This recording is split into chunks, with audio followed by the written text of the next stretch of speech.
Всем привет, друзья! С вами я, Максим, райдер команды Доски Шоп. И сегодня я вам расскажу, как научиться делать хил на вип. Чтобы научиться хил на вип, вам нужно уметь хил и вип по отдельности стабильно. Чтобы научиться сам хил на вип, вам нужно желательно уметь ловить хил в кетч, то есть в воздухе. После того, как вы научились хорошо ловить хил в кетч, вы можете пытаться его отталкивать ногой в обратную сторону. Хил на вип можно отбивать разными способами, такими как можно отбивать пяткой, можно отбивать мыском.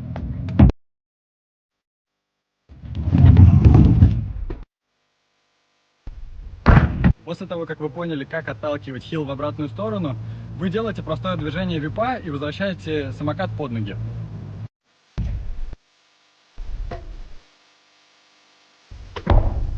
Вы научились хил на вип, вы можете пробовать разные комбинации с этим трюком.